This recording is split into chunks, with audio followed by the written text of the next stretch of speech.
This call is now being recorded. Olá, pessoal. Agora vamos passar para a resolução de pequenos problemas atrelados à etapa de cobertura, tá? Que nós vimos. Então, vamos lá.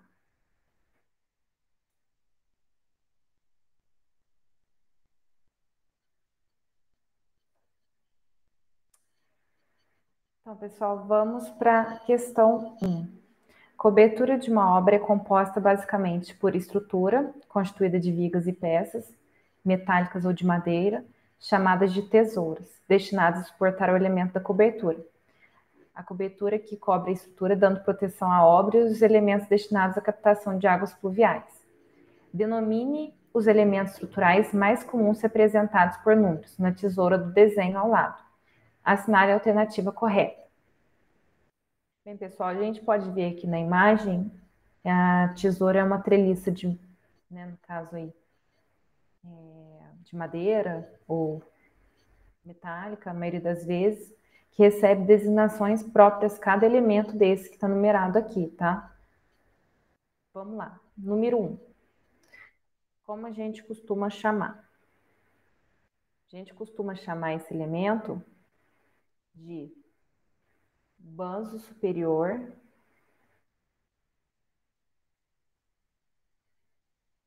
pena ou empena. Varia muito de região para região, tá?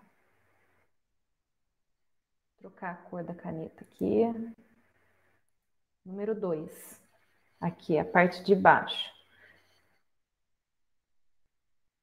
Chamar de banzo inferior,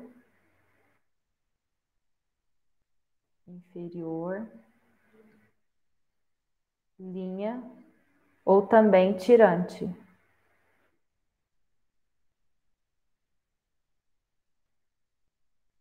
Já o 3, pessoal, é chamado de pendural ou pendural central. Pendural central. O 4.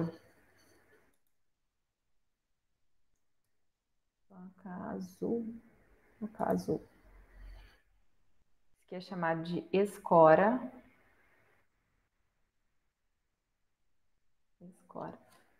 E o 5, por último, mas não menos importante, é chamado de montante, pontalete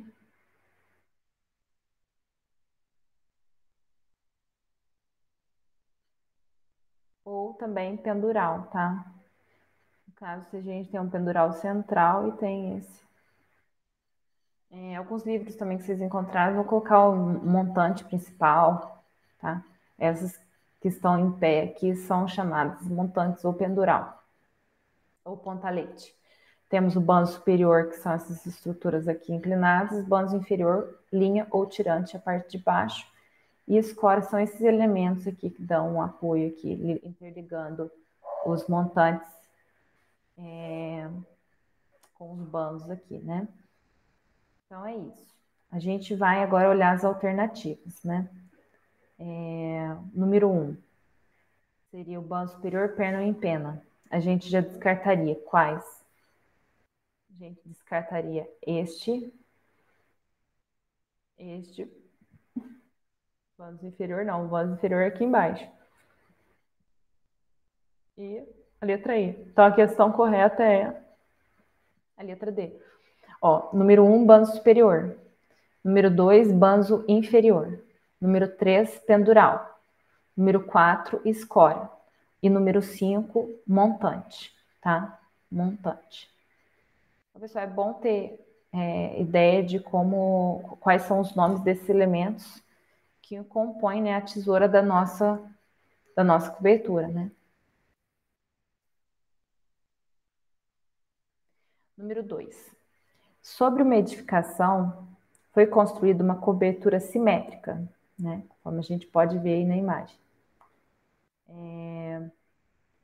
em 2 águas, com vão de 10 metros, incluindo os beirais, tá? Que o vão de 10 metros. Considerando que seja utilizada telha francesa para cobertura, a altura do telhado em metros deve estar compreendida entre... Qual que é o valor do H que está aqui? Pessoal, de acordo com a norma NBR 8039, que é referente a projeto e execução de telhados com telhas cerâmicas do tipo francesa, né? Que é o pedido aqui no exercício, os telhados devem ser executados com declividade compreendida entre 32 e 32%, 32 e 40%. Vou colocar aqui.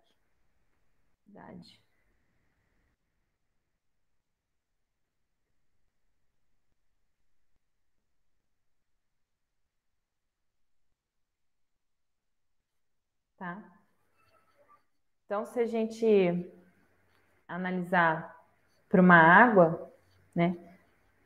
Se a gente pensar, o que é 32%? Seria a cada 32 centímetros, a cada 100 centímetros nessa projeção aqui, né, no caso, eu teria, né, declividade, aqui eu teria essa inclinação de 32%. Então, a cada 100 centímetros nesse sentido, eu teria que ter 32 centímetros de elevação aqui, né, somando aqui no valor de H. Né? A cada 1 metro na horizontal, eu avanço na vertical 32 centímetros. Eu vou desenhar aqui para vocês entenderem. A cada 100 centímetros, que é igual a 1 metro, eu tenho 32 centímetros, que é igual a 0,32 metros, tá? Então, como na questão, se a gente for cortar aqui esse triângulo, a gente teria 5 metros, né, nessa água aqui. Quanto de altura eu tenho que ter para respeitar, né, o que a NBR 8039 pede, né? Para considerar aqui 32%. Né? Posso fazer a regra de 3 bem fácil, né, pessoal? Se a cada metro eu tenho 32 centímetros, em 5 eu vou ter quanto, né? Então, 32 centímetros para cada metro. Se eu tenho 5 metros de projeção horizontal, quanto que eu vou ter de altura H ali, então? Que é o valor de H, né? Pensando em 32%, tá? Então, pessoal, eu vou ter 32. 32 vezes 5, 1,60 m. Tá? Agora, se eu fizer a mesma conta, só que com o valor de 40%, basta eu substituir aqui, ó.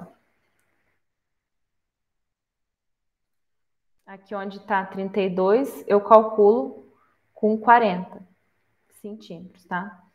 Que basta multiplicar cruzados, que é a regra de 3, tá, pessoal? X vezes 1 é igual a 32 vezes 5, tá? E agora a mesma coisa para usar o valor de 40. Ó, 40 centímetros. No caso, que eu vou transformar em metro. 0,40 metros vezes 5 metros é igual a x vezes 1 metro. E o x, na verdade, é o nosso h, a mesma coisa que o nosso h, tá? Que é o que está pedindo no exercício. Então, para 40% aí de inclinação, eu tenho, para 40% de inclinação, para essa projeção aqui de 10 metros, eu tenho que ter uma altura de 2 metros. Tá? Então, para 32%, a altura mínima é 1,60 m, né, que é o da norma, e a máxima seria 2 metros. Então, a questão correta é a letra C. Então, pessoal, basta vocês fazerem aqui os desenhos dos triângulos que facilita o entendimento para resolver a questão, né? Então, no caso aí, eu teria essas duas situações aqui. 10 metros, 1,6, que é o mínimo, tá? Isso aqui estaria atendendo os 32%.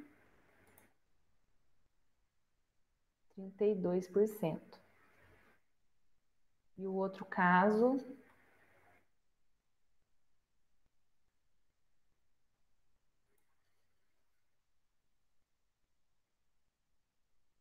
claro que não vai estar na escala, né, gente?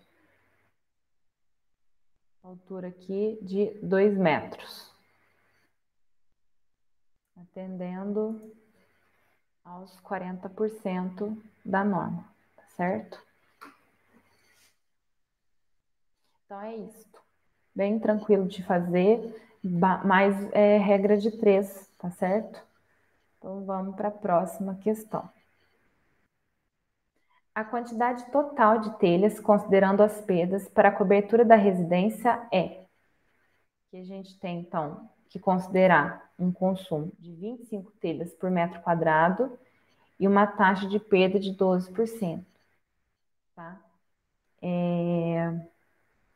Vamos lá, pessoal. Para calcular essa quantidade requerida de telha, a gente tem que considerar, né, a área total do nosso telhado, tá? Aqui representada, a planta de cobertura. A gente tem que considerar o comprimento apresentado em planta baixa vezes o quê? A largura da hipotenusa, né? Considerando a inclinação do telhado, esse pedaço aqui, né? Lembra, a gente tem os catetos aqui, cateto adjacente, cateto oposto, por exemplo, hipotenusa.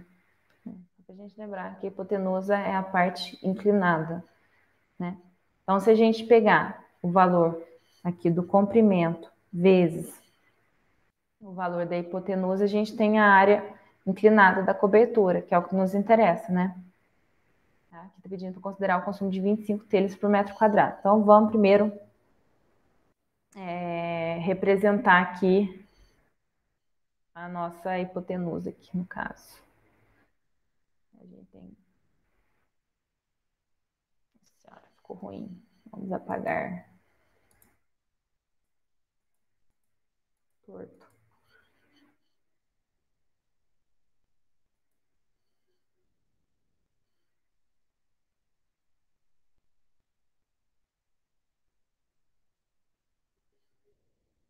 A gente tem que colocar passando aqui por conta do beiral, né? Ó, pessoal, a gente tem então aqui 4,40 metros, é o que tá aqui, 4 metros de projeção horizontal e mais esse espaço aqui que é referente ao nosso beiral, né? 40 centímetros de beiral. Tá?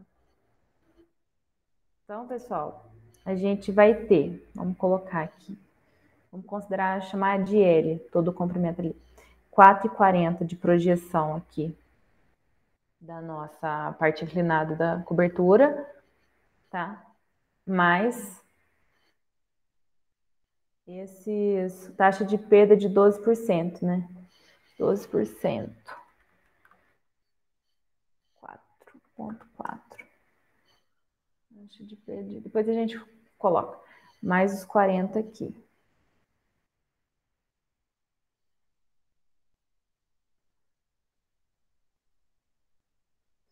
Né? Aliás, tá 40 na projeção horizontal. Se a gente fizer inclinado, vai dar ponto 44, tá, pessoal? Porque esses 40 centímetros, pensar nosso beiral aqui, ó. Nosso beiral tem 40 na projeção horizontal. Só que a parte inclinada dele é maior, certo? Então, é a mesma ideia aqui. Se aqui tem 4 metros e é para 4,4, a parte inclinada aqui do beiral é ponto 44. Então, vamos somar 44. 4,84 metros, né? Então, vamos calcular aqui o comprimento total. Comprimento total. total vai ficar os 40, 24 e 20. Vamos fazer 24 e 20. Isso na projeção aqui da planta baixa. Mais 40. 25 metros. Certo? Que é o nosso comprimento. Agora, a área total do telhado. Do telhado. Vai ficar com 4,84 vezes 25, que é esse comprimento aqui. Certo? Então, a gente vai ficar com, vamos fazer aqui, 4,84 vezes 25. 121 metros quadrados, tá? Pede-se para a gente considerar um consumo de 25 telhas por metro quadrado. Então, é regra de 3, né? Se eu tenho a cada metro quadrado 25 telhas, para 121 metros quadrados eu tenho X telhas, né? Mais regra de 3. Bem tranquilinho. Então, total de telhas, sem considerar perdas primeiro. Sem perdas.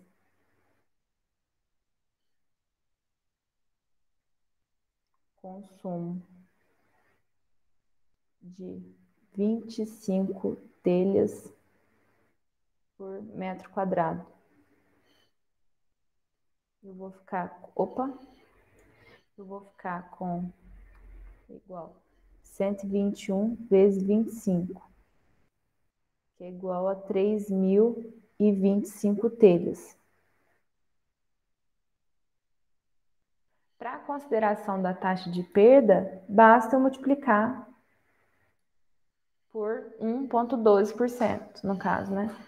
Se eu multiplicar por 1,12, eu imbuto aqui no cálculo das telhas essa perda, que é normal, né? Então, a gente vai ficar com vezes 25 vezes 1,12. 3.388 telhas. 3.388 telhas. É importante sempre desenhar, porque aí não erra na hora de fazer os cálculos, tá certo? Desenha a água aqui certinho, vê que o exercício está pedindo, ó, tá na projeção horizontal esses valores.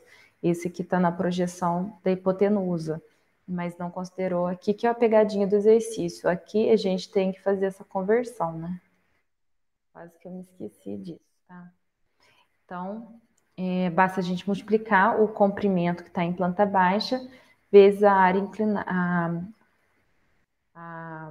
o banzo superior aqui da cobertura, tá certo? Então, é bem tranquilo, pessoal. Só ficar atento aqui de destrinchar o desenho primeiro, depois observar o que foi pedido no exercício, né? Que pediu para considerar 25 telhas por metro quadrado e taxa de perda de 12%. A gente vai até colocar para vocês uma tabela de taxa de perda de vários insumos aí, como a gente considera, né, para cada coisa. Em torno de 10% é o que a gente considera de perdas na hora de fazer os nossos cálculos aí, para a maioria das coisas, tá? Vamos lá. Exercício 4. Quantas águas possuem a planta de cobertura da figura abaixo? Pessoal, bem tranquilo, né? A gente sabe que a água é a superfície inclinada do telhado, né? Forma um único pano, né? A seta perpendicular ao beiral, no caso, representa o sentido do escoamento, né? Todos os sentidos aqui. Então, se a gente for numerar, deixa eu pegar aqui, já tô com a cor vermelha. Ó, a gente tem uma água aqui nesse sentido, caindo para lá, duas águas, e ainda comer espigão aqui dos dois lados. Número 3 aqui caindo para cá, 4 caindo para cá, e 5 caindo para cá. Bem tranquilo essa questão, né? 5 águas. Vamos lá.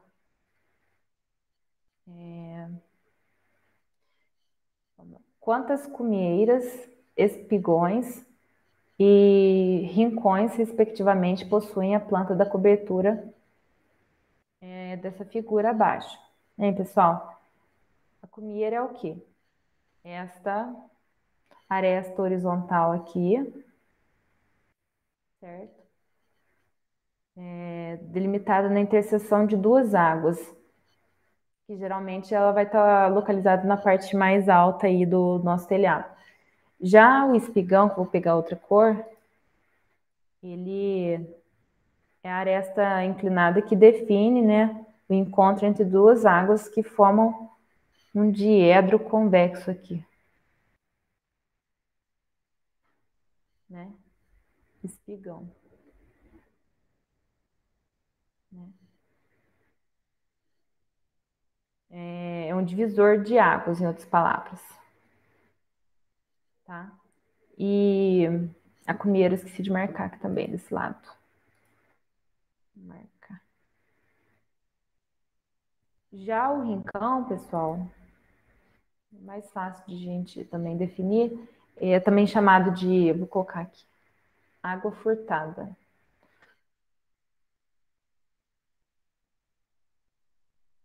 Ela é nada mais do que essa aresta inclinada que é delimitada, no caso, encontro de duas águas também, que formam um diedro côncavo,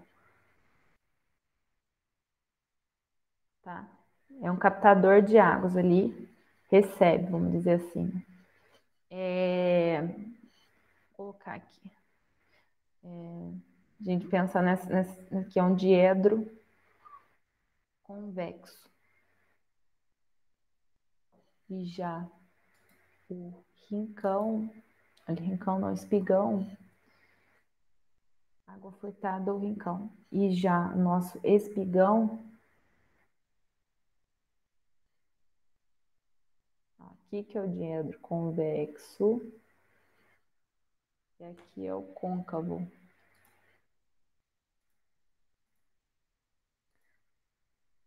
Eu confundo também.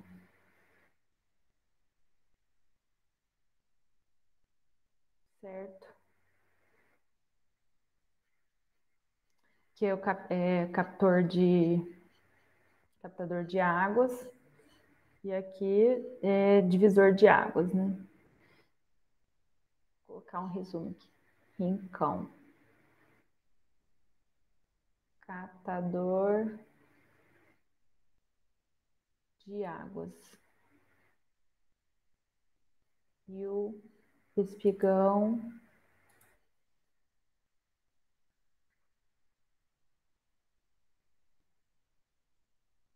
divisor de águas. Tá? Então, mas é isto. Número, figura abaixo. Quantas cumeiras? Se a gente contar aqui, a gente tem duas cumeiras. A gente descartaria então esta e esta. Quantos espigões nós temos? Nós temos 4 espigões. 1, 2, 3, 4. 1, 2, 3, 4. A gente vai descartar esta, né, no caso. Ficamos com a letra C. Questão correta, letra C, tá? Mais um exercício de prestar atenção, né, pessoal? Faço resolução. Observe as telhas cerâmicas ao lado. Essa telha é de que tipo, né? Essa também é bem tranquilo, pessoal. Tem mais costume de ver. Essa aqui é a do tipo francesa. Eu esqueci de trazer aqui os outros formatos, né? Mas essa aqui é mais indicada para regiões com fortes ventos ou projetos, né, de telhado que tenha maior maior inclinação, né? Que as bordas dessa telha, elas possuem relevos em encaixe, permite melhor acomodação e fixação de telha, né? Eu não trouxe a imagem da colonial, ela tem um formato côncavo, assim, e é assentada em fileiras com posição invertida, que permite melhor escoamento de água, indicada para regiões que têm altos índices de chuva. Tá? A romana também você deve estar acostumado a ver, tem um formato mais plano, de encaixe fácil, né? E já a termoplano tem formas também retas e lembra muito a estética colonial, né? Tem um design simples também de fácil encaixe.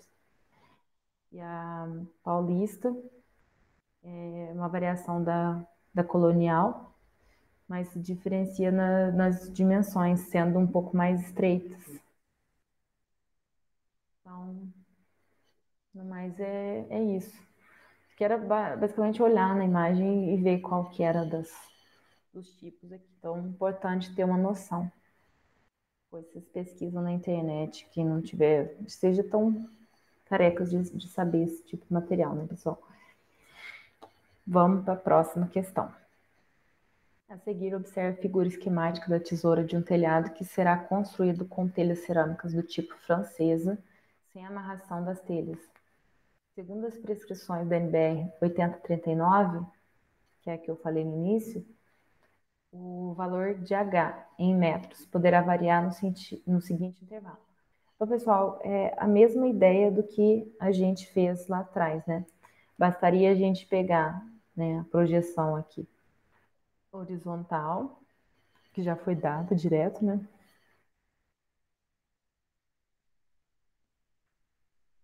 Caso aqui 6,25 metros. Está pedindo o valor de H. E basta a gente fazer lá com 32% de inclinação e 40%, tá? Porque o nosso H, que é o valor aqui, ele pode estar dentro desses intervalos, menor ou igual, né? Então, seria 32% de 6,25 e 40% de 6,25. Multiplicando aqui, a gente vai ficar com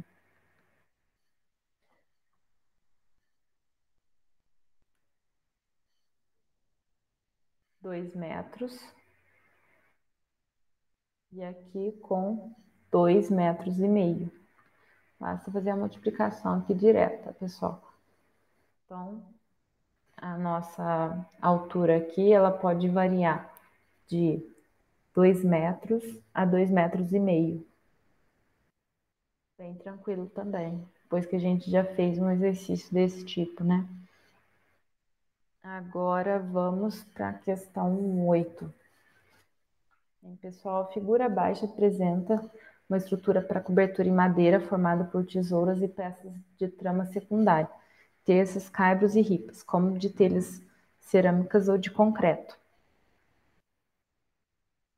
Em relação a esse tipo de estrutura de telhado, avalie as afirmações abaixo. Se a distância entre tesouras tivesse que ser alterada no telhado, isso afetaria o dimensionamento das terças. Se as telhas empregadas, cerâmicas ou de concreto, fossem substituídas por telhas de fibrocimento ou de aço, a trama do telhado dispensaria os elementos caibro e ripa. Para propiciar melhor estanqueidade à água e maior durabilidade às estruturas da cobertura em madeira, é aconselhável a adoção de mantas de subcobertura, as quais são vendidas em rolos e devem ser instaladas logo acima das tesouras, antes da colocação das terças. As terças devem ser posicionadas preferencialmente sobre os nós da tesoura, caso contrário, acarretarão flexo-compressão às barras do bando superior da tesoura, diminuindo sua capacidade resistente. Então, pessoal, vamos lá por parte. A proposição 1 aqui. Opa.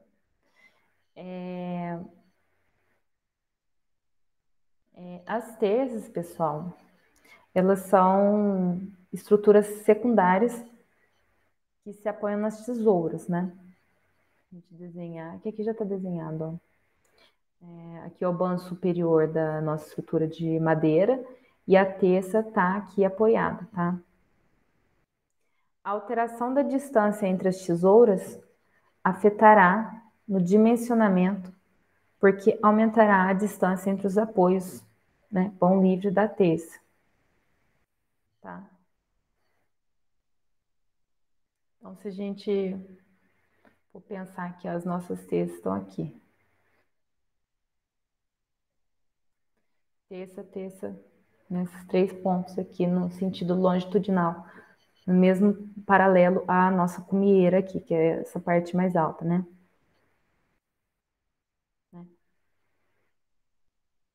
Se a distância entre tesouras tivesse que se alterar no telhado, isso afetaria o dimensionamento das terças?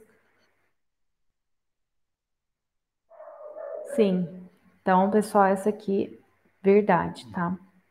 Se a gente alterar a distância entre as tesouras, vai afetar, assim, o dimensionamento delas, que aumenta a distância entre os apoios. Agora,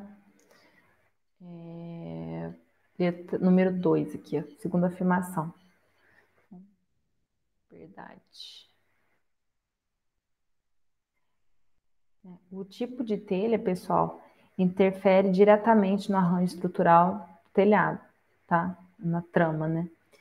As telhas de fibrocimento e de aço vencem vãos maiores do que de concreto ou cerâmica, né? Podendo ser apoiados diretamente nas terças, dispensando a utilização de caibros e ripas. Dispensa, sim, caibro e ripa. É verdade também. A de fibrocimento de aço dá. Já a proposição 3, maior durabilidade, mas é considerável redução de mantos fibrosos. Bem, pessoal, a função da telha é de proteger a edificação contra as intempéries, né? Seja raio solar, chuva, etc, né? Se a telha não for estanque, né, e necessitar de elementos complementares, ela não está cumprindo a sua função, tá? Isso ocorre basicamente por erro de projeto telhado, erro de execução do projeto, ou falha também no processo de fabricação da telha, né? Se a telha for fabricada fora dos padrões normatizados. Mas, por outro lado, se a gente for pensar, as mantas de subcobertura, elas existem e até podem melhorar o isolamento térmico, mas promover estanqueidade não é função das mantas, né? É função das telhas, promoção da estanqueidade. Então, essa proposição aqui é falsa. Tá? A instalação da manta, ela depende da trama do telhado. Nesse caso, se a gente for pensar, né, instalar logo acima das tesouras não é o procedimento mais adequado, né? Devido à distância entre as tesouras, né? Elas precisam de apoios mais próximos, né, de estruturas auxiliares para fazer a sua instalação. Então, isso aqui é falso.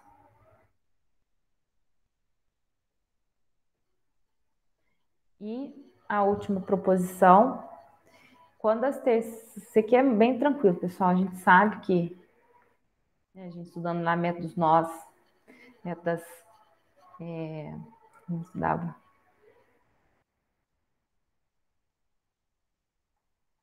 em mecânica dos sólidos, as disciplinas aí de resistência dos materiais, a gente sabe que os esforços têm que chegar aos nós, porque se chegar no meio aqui da barra, né, numa parte aqui do bando superior da tesoura, pode haver sim o fenômeno da flexocompressão, isso aqui é verdade.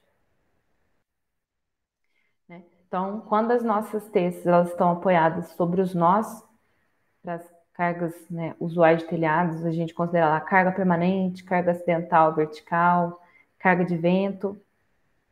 Atuam nas barras de tesoura somente esforços de tração e compressão, próprios aí do tipo treliça. Gente, vou colocar aqui treliça. Esforços de compressão e tração, que é o que a gente espera, né? Se a gente apoia fora do nó, né? Fora aqui desses pontos, por exemplo, a gente vai ter sim o fenômeno de flexocompressão. Né? No caso dos bandos superiores aqui, se eu tivesse uma terça chegando aqui, por exemplo, esse banzo ele vai sofrer sim esse fenômeno, né? Além, claro, dos esforços normais de tração e de compressão. A gente vai ter esse fenômeno aqui, ó, certo? Se a terça está distribuindo aqui o esforço, eu ficaria com o banzo sofrendo essa deformada aqui, tá? Que é chamada de flexocompressão. Então, pessoal, a questão correta é 1, 2 e 4. Letra B. Tá?